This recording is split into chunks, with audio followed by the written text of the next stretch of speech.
honest, this is prime news. We want to know what's going to happen to 4-year-old Haylee Donovan. Let's take a look at the picture. We're so happy to just show you this. There she is, safe in the arms of a California police officer. Look at the smile, waving to reporters. We're so grateful, thankful to be able to report that she's okay. Again, the story after she vanished with her mom and mom's sex offender boyfriend, a Tier 3 dangerous sex offender. Well, here's the dilemma. It's not the ideal family situation here. Mom Candace Watson, apparently in love with a sex offender. The girl's uncle, he's another sex offender who's going to prison. He's accused of helping the boyfriend escape from the halfway house.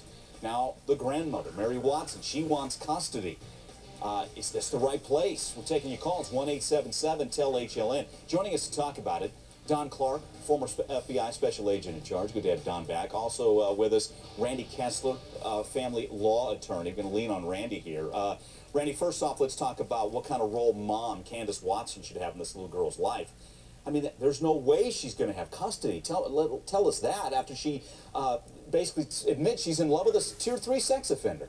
Not for a long time. She is not going to be left alone with this child for a long time. As a state, there's a Latin term, parens patria. The state and the government acts to overshadow and oversee, relationships regarding children, and we want to protect this child. She might have access, but in a very supervised way. We have to remember the child has bonded with mom, of course, right? And we don't want to totally separate child and mom. Yeah, okay, we want to listen now to the grandma, Mary Watson. She was on the Nancy Grace show last night, just talking about how they're going to work this all out. When can mom see little Haylee? Let's give it a listen. There's no way that I would do that.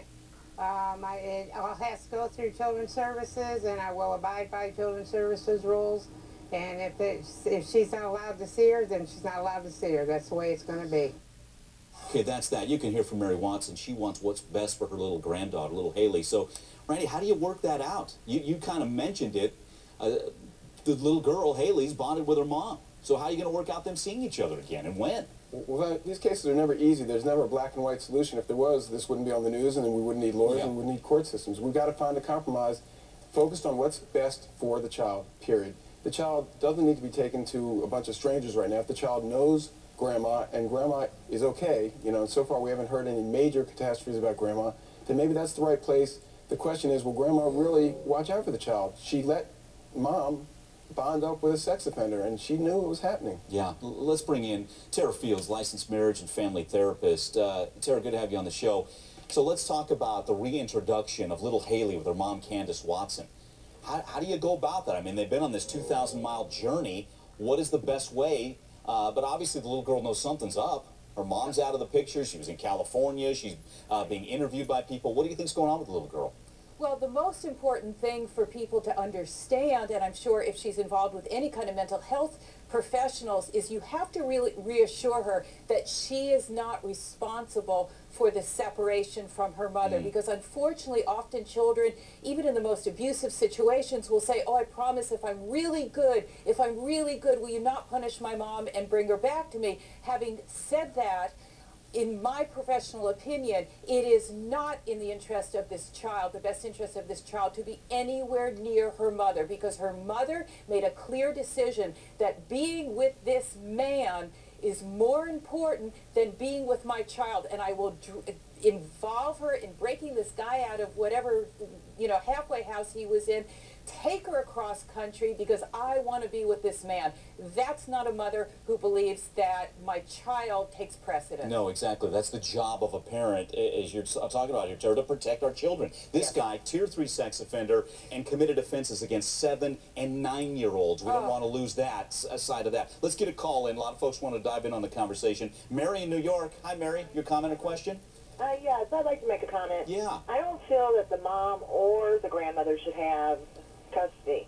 I think she should be awarded the state and go into foster care, only because the grandmother, has produced a sex offender and a daughter that loves the sex offender. I mean, you're laying out some facts there. I mean, Mary Watson, you can tell she loves little Haylee, but beside that, what kind of environment is little Haylee going to be around? You make a great point there, Mary. Randy, what about that? Because we've talked about it. I mean, look at this family. It's not Beaver Cleaver here. You're talking about, as this caller puts it, Candace Watson fell in love with a sex offender. Her brother is a sex offender.